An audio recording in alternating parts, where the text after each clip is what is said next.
Hello, everyone. Welcome to my first episode of Path to Cyber. My name is Dylan. This is a channel all about breaking down cybersecurity concepts in a way that's simple, practical, and just helpful for me as well as anyone who's watching this video, recruiters, anything like that. Thank you for taking the time to watch this video.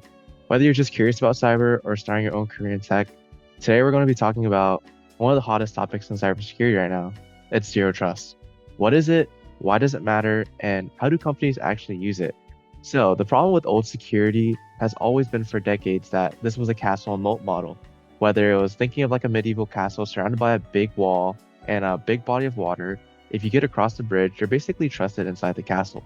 That's kind of how corporate networks worked to this day.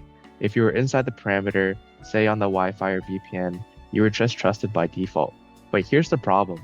Once attackers break through that wall, they can move around freely inside. And with cloud, remote work, and just people bringing their own device policy, that old security model just doesn't cut anymore with the new day and age that's going on to this day. What is zero trust exactly? This is the core idea of never trust, always verify. Instead of assuming someone's inside the network is safe, zero trust continually checks every request, every user, every device. Imagine if instead of just checking the ID at the front gate, the guard is constantly checking your ID at every single door you open inside the castle. And you kind of see how zero trust architecture is right in the middle between implementing least privilege, never trust, always verify, and assuming breach. So this is more of an escalated hostile matter where it's not always a safe environment that you're trusting a user to use the network inside a corporate industry or whatever enterprise you're a part of. Continuous verification. Always verify users and devices, no matter where they are.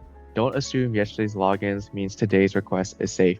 This kind of is seen with a lot of single sign-on access with whether you're through university or in an enterprise level management. People often just have a single login and password and it gives them access to everything. That's not doable when you're dealing with highly classified information, privileged access management, which is people who are super high up and they have privileges to change basically the entire network or even like valuable data or resources or even assets that could be allocated somewhere else that hackers are trying to get into. The least privilege is giving people only the access they need and nothing more. If you only need the lobby, you don't get the keys to the vault. This is basically more of showing role-based access control or even attribute-based access control.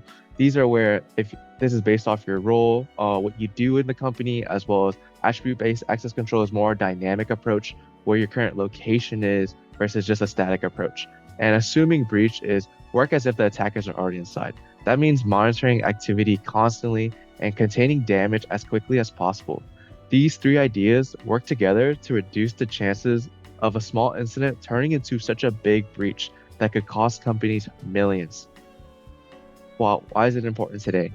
Because work has changed. Employees log in from coffee shops, airports, home networks. Applications are live in the cloud, and devices connect from all over the world. Especially after COVID, a lot of people moved to a hybrid model, even online. How is it implemented?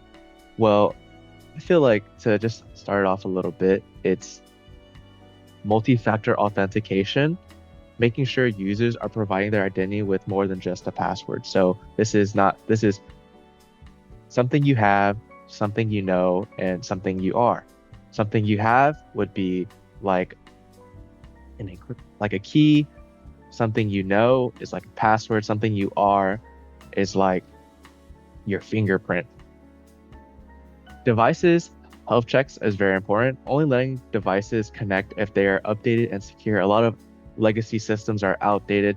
Windows 10 is rolling out their last update in October, and we need to get those devices up and running, making sure that they are up to date with the security patches, as well as just simple OS patches as well. Microsegmentation is breaking the network into smaller zones. As you can see in this picture, without microsegmentation, everything's all together. Versus with microsegmentation, whether you're in a department, whether it's sales, whether it's marketing, HR, you don't want the passwords of HR or like have privileges of what HR has in the sales department. This is why micro-segmentation is important, and it makes sure that any insider threat doesn't have access to maybe resources and business transformation or resources for system administrations from the IT help desk. And also, continuous just monitoring, just watching traffic and activity patterns to spot unusual behaviors in real time. Just for example, I want to go to the next slide, is Google BeyondCorp. They kind of developed this in the early 2010s after they had a huge security breach. And this zero trust push shifted them away from just that traditional VPN and perimeter firewalls. And just here in the US as well, we have that NIST 800-207 that kind of outlines how to adopt zero trust and implement it within different levels of enterprises. And you kind of can see here where I was kind of talking about the context of where your device is at the moment. And I kind of just want to wrap it up. So why zero trust? Zero trust isn't about trusting nobody. It's more about always verifying that level of trust. It's not just buying one tool. It's always verifying least privilege, assume breach. Companies that adopt this model are better prepared for today's cyber threats. And this was just kind of like my first episode of Path to Cyber. If you found it helpful, hit the like, subscribe, and just let me know in the comments if you'd like me to cover more of multi-factor authentication, microsegmentations, or even NIST frameworks in more details. I just kind of want to give a high-level overview for people who aren't familiar with cyber to understand what it is and what zero trust exactly means. And thank you for watching today's video, and see you in the next one.